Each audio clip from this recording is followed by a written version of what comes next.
الله حج لبوزه مسجد نبوي کې چې منځ وشي نو د مانځه نه پس دا خلک لکه د سیلاب را رواني او د روضې مبارکې ته مخامخ کېږي او درود او سلام پیش کوي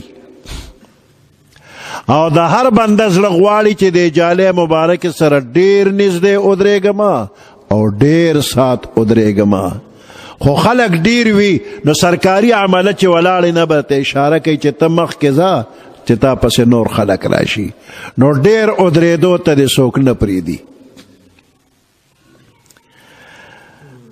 د کراچۍ مفتی شفیع صاحب رحمت الله علیه روضې مبارکې ته راغلی او درود و سلام پیش کولو دپاره د هغه زړه غواړي چې ډېر ودرېږم نو د ډېر ودرېدو طریقه دا ده چې د جالۍ مبارکې سره نږدې نه په شا لاړ شه لرې ودرېږه نو ډېر ساعت ولاړ یا څوک دې نه چیړي نو مفتی شفیع صاحب شاته لاړه لرې ولاړ دی او درود او سلام پیش کوي وی دې زړه کې مې راغلل چې محمد شفیع ته خو ډېر شقي القلب سخت زړه والی خلک جالۍ مبارکې ته نږدې کېږي او ته ترې نه لرې ودرېدلې وی دقه وخت کې د دې روضې مبارکې نه زما دې زړه ته آواز راغی چې محمد شفیع دې خلکو ته ووایه کم خلک چې زما د سنتو اتباع کوي که زرګونه میله لرې دي نو ما ته نږدې دي او کم خلک چې د سنتو اتباع نه کوي نو که هغه د جالۍ مبارکه کې دننه را داخل شي ام زمانه لرې دی نو د پیغمبر علیه السلام نزدېکت د سنتو په اتباع باندې ده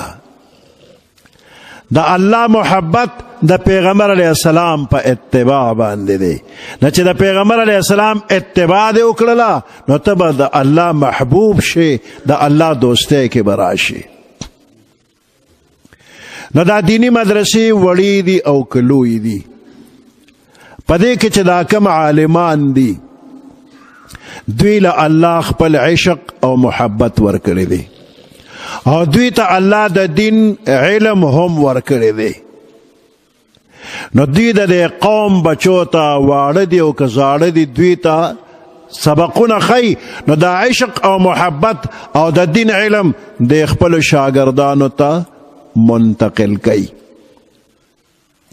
او بیا دغه شاگردان غیر چاپیره علاقو کې د دین خدمت کوي دا د دین خادمان نو د دې مدرسو دا طالبان او دا شاگردان بنین دی او که بنات دا د الله نعمت دی او د دوی دا استادان دا هم د الله نعمت دی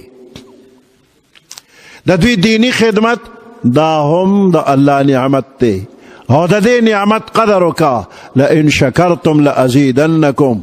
الله فرمای که د نعمتم شکر ادا که لازیدنکم نو دا بدر لنور هم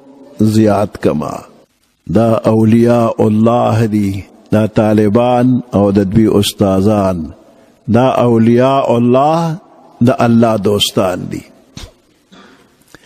پیغمبر علیه السلام خپل ټول امت ته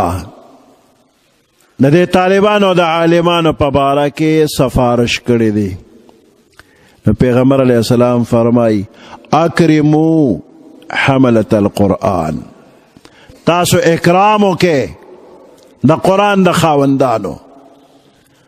دا طالبان عالمان د دوی اکرام وکئ فإنه من أكرمهم چاچ د دوی اکرام وکړه فقد اکرمنی نو د زما اکرام وکړه ومن اکرمنی فقد اکرم الله چې زما اکرام وکړه نو د الله اکرام وکړه نو ته به د خپلې علاقې د یو طالب د یو عالم د یو حافظ قدر عزت کې حقیقت کې دا د الله او د رسول الله قدر عزت ته وکړو او الله غیرتی بادشاہ دی د چا بدل پزان پریدی نه تابم الله قدرمن او عزتمن کی او مخکې پیغمبر علیه السلام فرمای الا فلا تنقصوا حقوقهم خبردار د دوی حقونو کې درنه کمی را نشي.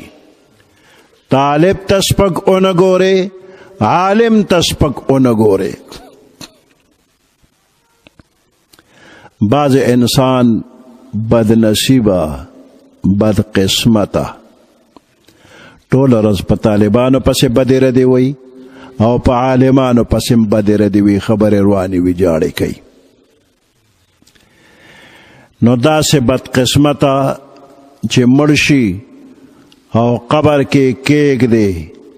مخ وله قبلې ته کې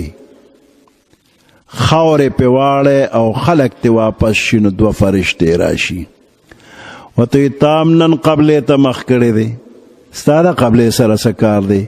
د قبلې خاوندانو پسې خو به تا ټوله ورځ بدې ردې خبرې کولې، نو ستا د هغوی د قبلې سره څه کار دی؟ تو شه رک شه، مخ دې واړوه.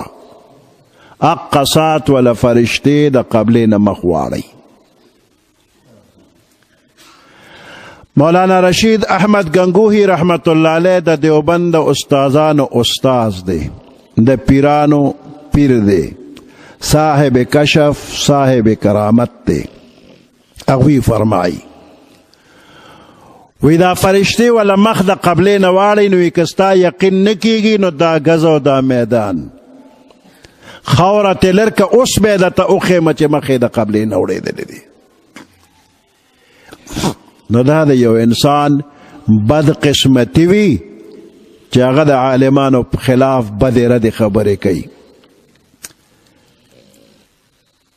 محبت ورسره وکړه. دا ټوله دنیا په یو خړ سیلاب باندې لو ده او تباه و برباد ده، خو په دې برباده دنیا کې که ځان زنده‌باد جوړول غواړئ، نو پیغمبر علیه السلام 4 طریقې ښوولې دي د زنده‌باد دپاره. وی اغدو عالما،